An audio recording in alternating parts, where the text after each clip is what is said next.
स्वर्ग की सुनहरी गलियों में, इंद्रलोक के राजमहल में उस रात एक अद्भुत सभा सजी थी। देवगण विराजमान थे, गंधर्व वीणा बजा रहे थे और अप्सराएं अपने नृत्य से पूरी सभा को मोहित कर रही थीं। उस सभा में बैठे थे पांडवों के वीर पुत्र, धर्मनिष्ठ और तेजस्वी अर्जुन। इंद्र से दिव्यास्त्र पाने के लिए वे स्वर्ग आए थे। उनके व्यक्तित्व से एक दिव्य आभा झलक रही थी, शांत, संयमी और तेज से भरा हुआ। और तभी सभा में आई उर्वशी, अप्सराओं की रानी, रूप और लावण्य की देवी। उसकी चाल में मादकता थी, नेत्रों में जादू।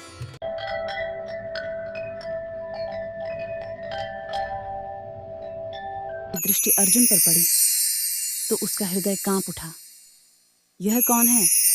यह मनुष्य नहीं, देवताओं से भी अधिक तेजस्वी है। क्यों मेरा हृदय इसकी ओर खींच रहा है? उर्वशी का मन व्याकुल हो उठा। उसकी आंखें अर्जुन पर टिक गईं। नृत्य समाप्त हुआ, लेकिन उसके हृदय में कामना की अग्नि प्रज्वलित हो गई। रात गहरी थी। अर्जुन अपने कक्ष में ध्यान मग्न बैठे थे और तभी धीरे धीरे पुष्पों की सुगंध से भरी हुई मंद वायु के साथ वहां आई उर्वशी। उसके खुले केश कंधों पर बिखरे थे, शरीर पर चमकते गहने और आंखों में प्रेम प्यास की लालसा।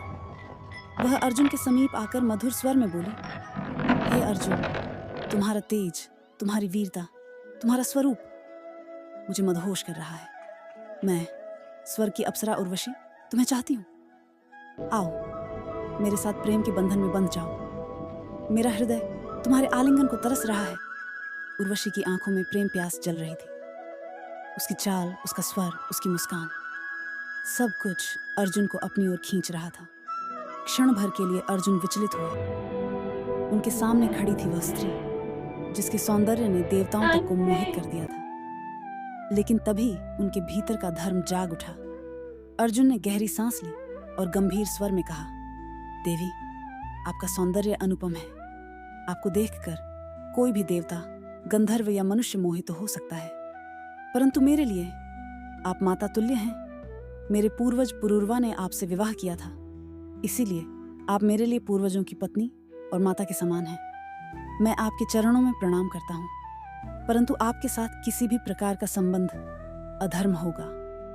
उर्वशी स्तब्ध रह गई। जिस सौंदर्य ने अनगिनत देवों को वश में किया, उसे एक मनुष्य ने माता कह दिया। उसकी आंखों में क्रोध और पीड़ा भर गई। वह बोली, अर्जुन, तुमने मेरा अपमान किया है। मैं तुम्हें शाप देती हूँ। तुम 1 वर्ष तक स्त्रियों के बीच रहकर स्त्री के समान जीवन व्यतीत करोगे। अर्जुन ने हाथ जोड़कर उस शाप को भी स्वीकार कर लिया, क्योंकि उन्हें पता था यह भी ईश्वर की लीला है। और वही शाप आगे चलकर वरदान बना, जब अज्ञातवास में उन्होंने बृहन्नला बनकर राजकुमारी उत्तरा को नृत्य गान सिखाया और पांडवों का रहस्य सुरक्षित रखा।